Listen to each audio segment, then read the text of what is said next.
Lourdes Norman-McKay, Bacardi Jackson, John White, thank you all so much for being here. I appreciate it. Thank Thank you you. for having us. So, John, you recently filed a legal action, a grievance against the school administration because of changes that they made to your course description without your knowledge or permission. Tell us, first of all, what it was that was added or removed and what that is significant. I mean, why that's significant in terms of what's happening on campus right now. Sure. When faculty came back from summer, we're on contract for 9 months. We came back in August. We were informed at our first department meeting that the university had submitted our course descriptors and our course objectives, which describe what our courses are about and what the courses are supposed to teach, to the state, to the Florida Department of Education, and to the Board of Governors. In return, they received feedback on those, and the feedback was that we had to remove specific terms, and those terms were, at the time, diversity, equity, and inclusion, and they needed to be removed from our course descriptors and our course objectives, regardless of the context in which they were being used. Later, we were told that added to that list was the word culture. We were also told at that meeting and subsequently that we needed to remove those terms from relevant parts of our syllabi. Our collective bargaining agreement clearly states that our syllabi are faculty owned and are part of our academic freedom. For the university to unilaterally come along and force us to remove those terms from our syllabi is, I think, a gross abridgment of our academic freedom. I filed a suit, which is through the union. It's a grievance. It's different from a traditional lawsuit. Filed a grievance against the university for basically breaking the contract in terms of my academic freedom. I think it's important to note here, too, that the university was operating under the contention that they were told by the Florida Department of Education and the Board of Governors to eradicate these terms from our course materials via a new rule. This is a really important piece of the story. The new rule that they have created is nowhere codified. It's not written. When I asked my supervisors to provide the written documentation or the rule or the state law that says that we needed to remove these things, no one could provide it for me. And I've subsequently done a lot of searching, and no one from the university president to the dean of my college has been able to provide me with any written documentation that describes the prohibition on these terms. So we're acting to censor ourselves or be censored by the university based upon no legal precedent other than the fact that we were told to do so by staffers from the Department of Education and the Board of Governors. And it sounds like you think the fact that that's not in writing is not an accident, but there's some words that have been removed that are actually essential parts of core material that must be taught. Can you explain how that is running up against some of these word prohibitions? Sure, that's a great question. In teacher education, which is my area, we have to teach special education concepts. And a key tenet of special education is the notion of inclusion. Inclusion, it basically means you try to include every child in the classroom, no matter their special needs. It has been a long mainstay of special education. But according to this new rule, we can't talk about inclusion, even though state law specifically says that we must talk about inclusion in our classrooms. We also have to teach to what are called the Florida Educator Accomplished Practices. These are key concepts that all teachers need to know in order to be good teachers. Well, the Florida Educator Accomplished Practices actually use the term diverse. So we are told that we have to teach the practices, and yet we can't use terms that are actually within those practices. So we're running headlong into censoring or censorship against ideas that we are by law required to teach. So Lourdes, obviously on campus, you're at FSCJ, and we should say both, for you and for John, that you're speaking individually as individuals and as teachers, and not in any way as representatives of the schools that you work for. But this is creating confusion on campus for teachers. But there has also been, I believe, emails and notices that have been going out to teachers about surveillance that's happening, whether openly or perhaps less openly, and then penalties, people being investigated, people being perhaps suspended. Can you tell us what's happening on your school's campus? Yeah, so this is happening actually throughout the state of Florida, um, and unfortunately also at campuses here in our community. And that is that faculty are being investigated, put on administrative leave, or otherwise disciplined for alleged posts on social media that do not align with particular political views. And that has, even if and this is not, like I said, just in our community, this is statewide. And there are dozens of instances of this in the state of Florida, and they're being litigated. Um, but even if these things don't hold up at the end of the day in an investigation or in a court or anything like that, the end result is the same. And that is the chilling of conversation, of discourse, of verbalizing thoughts, opinions, etc., which is really important to education in general and free thought. And it's a cornerstone of our democracy. And it's worth taking notice that this is happening. So, you know, it's something that everyone should really be concerned about who cares about our democracy. Walk us through a little bit what might happen if someone were to receive a notice that they're being investigated for a post that was deemed inappropriate. Can you just explain to us how that might, impact a teacher in the immediate sense, and how it might impact their communications with their colleagues or their students or even their friends? Yeah. So the first thing would be typically someone in the administration would contact the faculty member and advise them that they are being investigated and what the allegations are. And then there's some leeway in terms of how that rolls out. The person may be put on administrative leave, paid or unpaid, depending upon what the decision may be on that from an administrative standpoint. Or they may be allowed to continue their duties, but are basically everything, these communications that are alleged to have occurred are going to be looked at. And a lot of times these allegations are being brought forward anonymously, which is really concerning, that somebody could anonymously send a presumed screenshot of something, which, I mean, graphic design and AI can make lots of very convincing things these days. So the idea that something could anonymously be sent and then suddenly you're on administrative leave or you're being investigated is incredibly concerning. And so the effect on that is really people become really guarded in their conversations with their students, with their colleagues, with their supervisors, et cetera. And it really clamps down the spirit of academia, which is open discourse, and that we can agree to disagree even.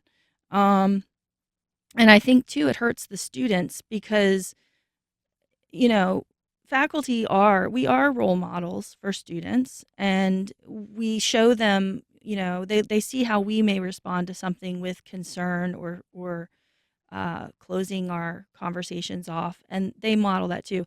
And even just, this idea that you can record a faculty member or a class without any kind of notice, that tends to chill conversation, not only from the faculty standpoint, but the students as well, because the students are going to be recorded in that too. And I'm not sure everybody knows about that is happening. Can you explain, how that is a new development, how it is actually playing out in the classroom?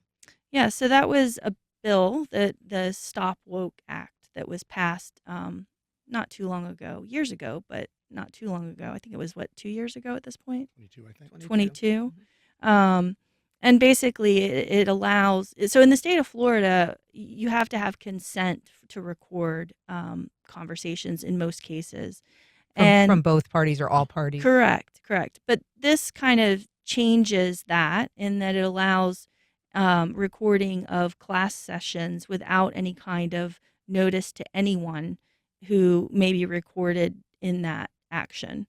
And so that's what's happening, and it is being used against faculty in particular. And so, Bacardi, I'm curious what your membership is telling you about what's happening on college campuses, and if you could just sort of encapsulate, how significant of a change this is, that you're hearing about? I mean, is this really measurably different than in previous years? Yeah, so let me just summarize a little bit of what we have been hearing and what we have been doing. So, as you mentioned, Stop Woke, which was in effect in 22, the litigation we brought, the Purnell case, actually, we won the preliminary injunction at the trial level. And so, Stop Woke is not in effect in Florida for higher education. It is still in effect for K through 12 education, but not for higher education. And we have we have an appeal pending in the 11th Circuit that was filed by the state, which has been pending for a year and 4 months or so, which is not normal. It's usually 3 to 6 months. So we expect there's a lot of back and forth as that decision is being bantered around. So that law has been stopped. But what the legislature went back and did was passed SB 266, which then tried to get around the prohibitions in Stop Woke and attacked funding and DEI initiatives. But because this all happened in quick succession, I think people have self-censored beyond what 266 actually requires, which is what you were talking about, Professor. So it is this broad understanding that you can't talk about or do anything related to diversity, equity, or inclusion. And in fact, it's more narrow than that. Unfortunately, we did not win the preliminary injunction that we filed in the case that we brought to challenge 266. The court dismissed some of the cases, but some of the claims, but denied the motion to dismiss all of them. So the case is still going forward on 266, and that's a case that we are working on with our law firm partner.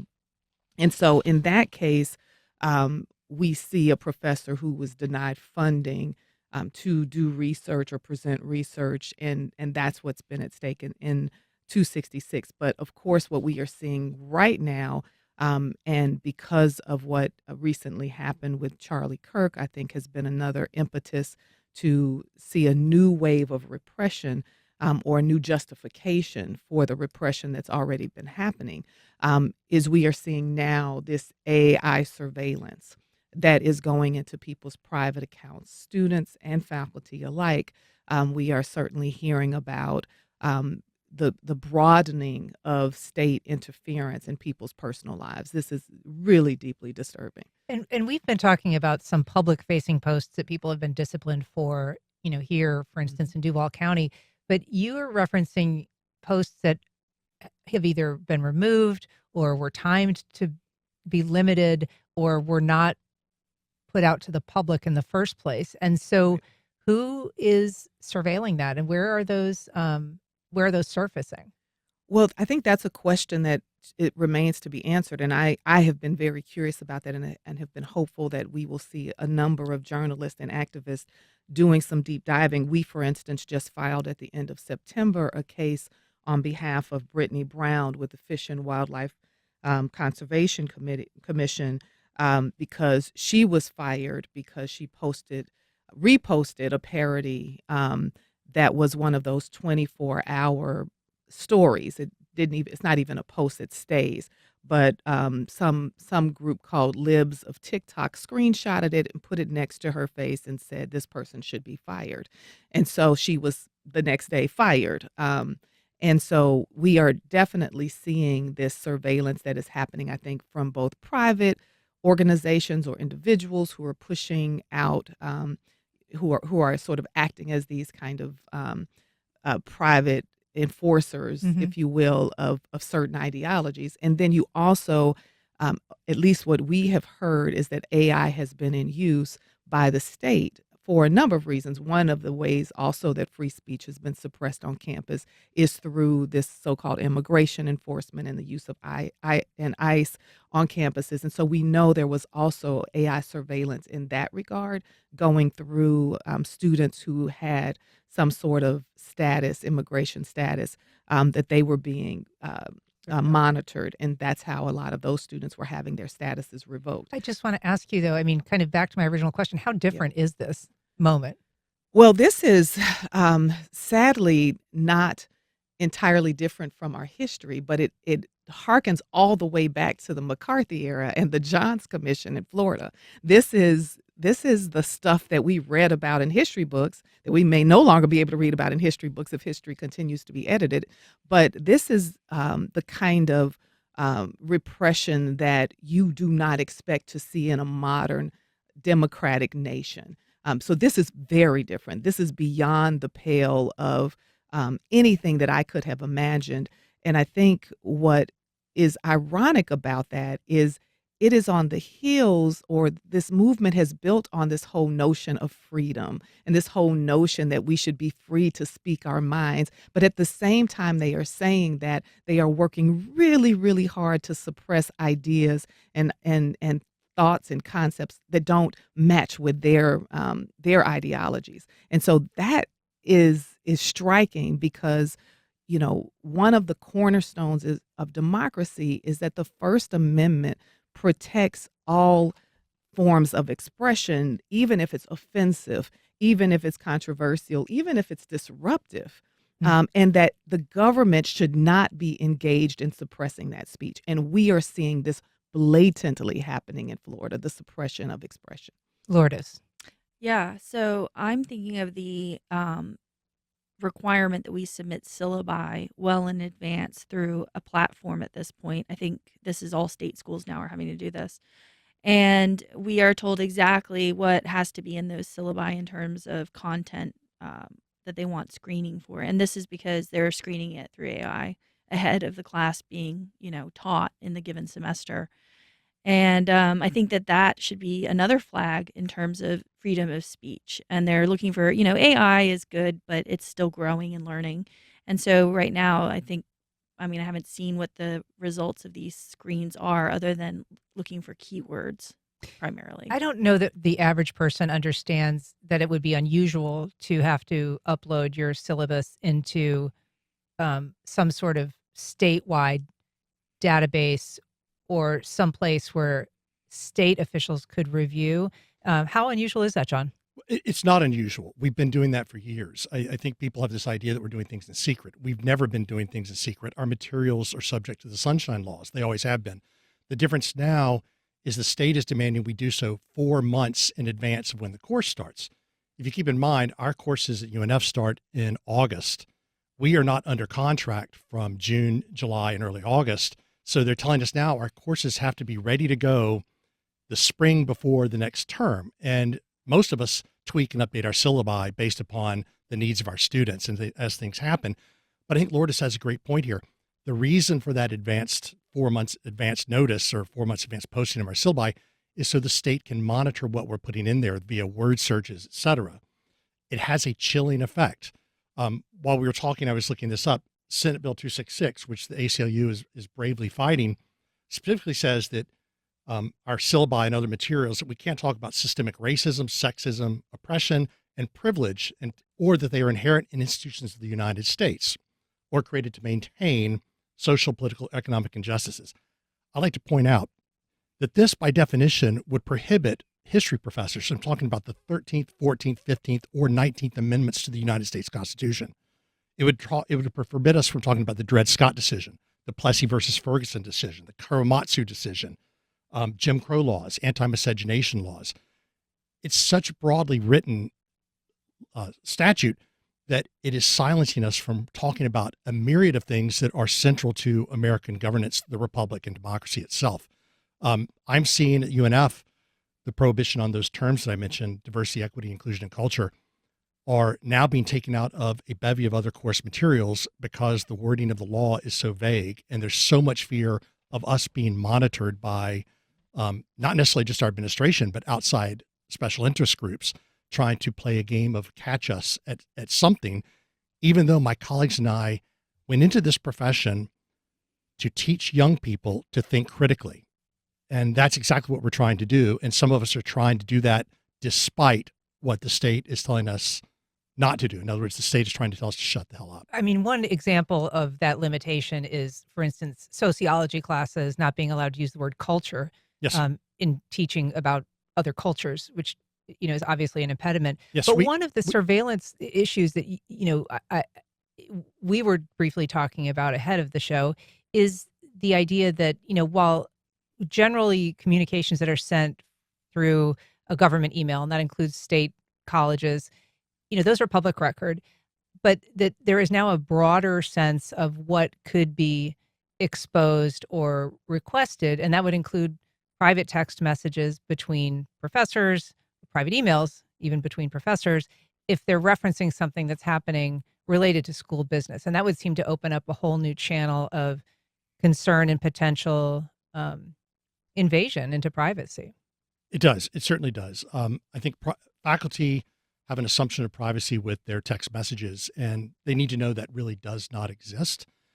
I would like to bring up another point, though. When I mentioned earlier that the Florida Department of Education, the Board of Governors, has created verbal rules for teacher education programs, those have circumvented the sunshine laws, I argue, because they have been done. They're not codified anywhere. How can we go back and critique, interpret, or even challenge a rule that has a state rule that has the rule of law if it's not even written?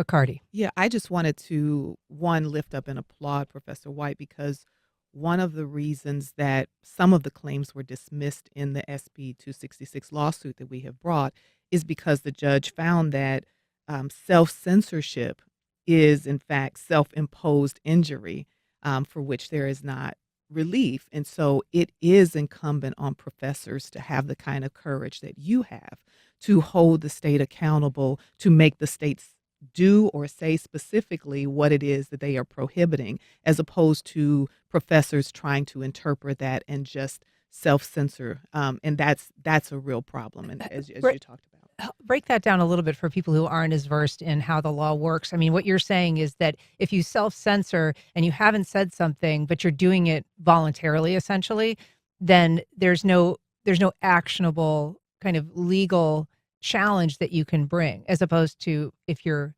told specifically to stop saying something or to not say something. That's exactly right. You nailed it. And part of the problem is, as you mentioned, these laws are so vague. And so trying to interpret them or trying to understand them, and that too is intentional. But in the trying to interpret and understanding, people are giving them way more weight and overbreath.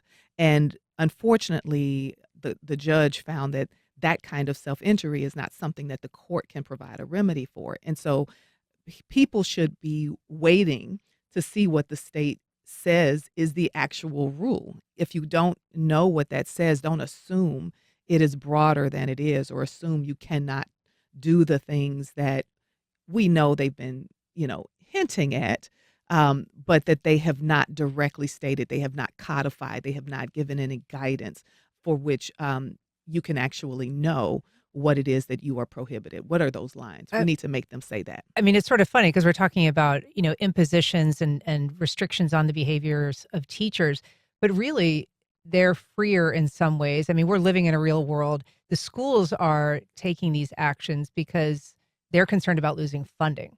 And so when they're perhaps proactively or preemptively telling teachers about what they can and can't say, they're doing so, Lourdes, because they're worried that they're going to have financial sanctions placed upon them if they don't fall in line. Yeah, that's exactly right. And I'd say, like, for most people in education, we're regular people. We have families, we have mortgages, we have other bills. And, there's a real decision that gets made about, do I take this risk?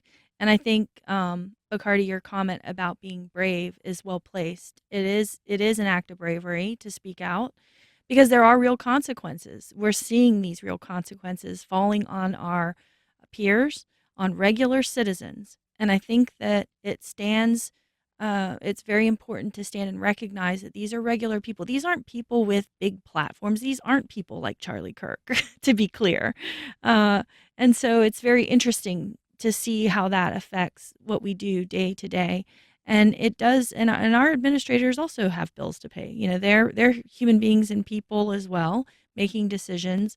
They don't want to lose funding for our institutions, because that affects everybody as well, including our community. And so, again, the whole goal around this is to chill dissent. That's the takeaway. whether it stands in court or not, and it's being effective. And I would argue that our presidents of our universities are fearful not just of a loss of funding. The Board of Governors controls all of our performance funding, which is in the tens of millions of dollars per year per institution. They're also fearful of a new college situation or University of West Florida situation. And for listeners who don't know about that, those were, in essence, Board of Trustees and Board of Governors who are conservative and are appointed by the governor, a takeover of the presidency of those universities and the presidents who are normally academics being replaced with political appointees. We're fearful of that at UNF. Our presidents are fearful of that. If they go against the BOG or the Florida Department of Education, they can be ousted very quickly. I want to ask you, John, because an email recently went out, I believe, from your union president about, at the corporate level or at the governance level, everybody's worried about, phishing scams. And so a lot of workplaces will require you to go through phishing training. That's basically when you're clicking a link that's not what it says it is, and it's either malware or it's something that exposes the company or the school to bad actors. But the phishing kind of, experiments or tests that are going out to the teachers have been timely, I guess, or at least seem to be echoing some of the fears that teachers might have right now. Can you tell us what those have looked like? I'm only familiar with one that has been very problematic, and that was one that came through just a few weeks ago. And it basically said to faculty that there has been some disciplinary action, and you need to click on this link for details about this disciplinary action. And in the current climate in which faculty are already very, very fearful, that was either really poorly timed or it might have been coincidental, it might not, I don't know, but it was certainly ill-advised to send a phishing scam at that moment in time, suggesting that faculty are being watched and potentially under investigation.